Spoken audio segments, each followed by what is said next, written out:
गाड़ी खरीदने से पहले अपने आप से एक सवाल जरूर पूछना, 10 मिनट इन्वेस्ट करने हैं या 10 साल का रिग्रेट चाहिए। और इसी तरह के रिग्रेट से बचाने के लिए हम लाए हैं DIY प्री डिलीवरी इंस्पेक्शन, जो आप बिना किसी मैकेनिक या अपने कार एक्सपर्ट फ्रेंड के बिना भी कर सकते हैं। अरे मैं भी बताऊंगा ना यार, गाइड कैसे बनाऊंगा अगर तू बताएगा तो। चलो मैं बताता हूँ। सबसे पहले डॉक्यूमेंट्स चेक करना।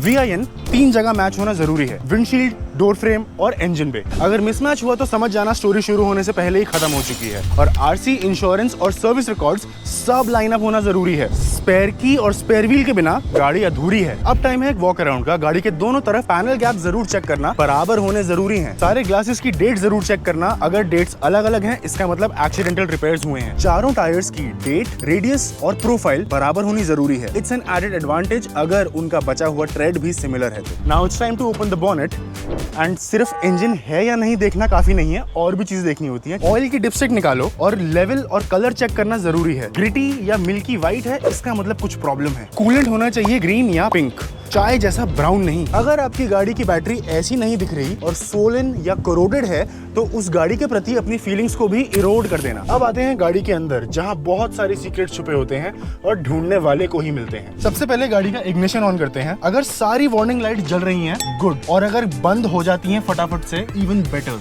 अगर कोई लाइट ऑन रह जाए इसका मतलब मामला गड़बड़ है। सीट बेल्ट स्नैपबैक करती हैं या इलास्टिक खत्म। गाड़ी के मैट्स उठा के चेक करना बहुत जरूरी है फॉर वाटर डैमेज और रस्टिंग। अगर हुई है इसका मतलब ये गाड़ी कभी ना कभी तो टाइटैनिक बनी थी। गाड़ी को कोल्ड स्टार्ट करने पर उसकी बहुत सारी खामियां सामने आती हैं। अगर ज्यादा क्रैंकिंग की आवाज आए इसका मतलब कुछ दिक्कत। गाड़ी के एग्जॉस्ट से अगर ब्लू स्मोक निकले इसका मतलब इंजन तेल खा रहा है। अगर थिक व्हाइट स्मोक निकले इसका मतलब कूलेंट जल रहा है, जो कि बहुत बड़ी प्रॉब्लम्स हैं। अब बारी है एक शॉर्ट टेस्ट ड्राइव की। एक्सेलरेशन और ब्रेकिंग के टाइम पे स्टीयरिंग व्हील छोड़िए और ये देखिए कि कहीं गाड़ी लेफ्ट या राइट की तरफ लीन तो नहीं हो रही। अगर हो रही है मतलब अलाइनमेंट इश्यूज हैं। अगर मैनुअल गाड़ी है और आपका क्लच स्लिप कर रहा है या फिर गियर स्लॉट इन नहीं हो रहे, और अगर ऑटोमेटिक गाड़ी के गियर्स स्मूथली शिफ्ट नहीं हो रहे तो ट्रांसमिशन में भी इशू हो सकता है। गाड़ी का सस्पेंशन टेस्ट करने के लिए किसी रफ रोड पे जाना जरूरी है, क्योंकि अगर आपकी गाड़ी की सस्पेंशन से अननेसेसरी बाउंस या फिर नॉइज आ रही है तो सस्पेंशन में भी इशू हो सकता है। अगर airbag warning, major accidental signs या फिर फ्लडिंग के सबूत हैं तो उस गाड़ी को भूलना ही बेहतर है। लेकिन अगर छोटी मोटी चीजें हैं जैसे ब्रेक पैड्स या टायर्स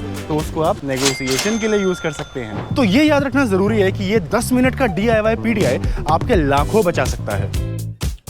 और अगर आपके पास ये 10 मिनट भी नहीं है तो काश 24 से PDI कराइए और बिल्कुल निश्चिंत रहिए, कोई टेंशन की जरूरत नहीं है। मैं हूं उत्कर्ष नेगी और ये था काश 24 का DIY PDI गाइड। अगर वीडियो अच्छी लगी तो लाइक जरूर करना और ऐसी और वीडियोस के लिए सब्सक्राइब टू काश 24।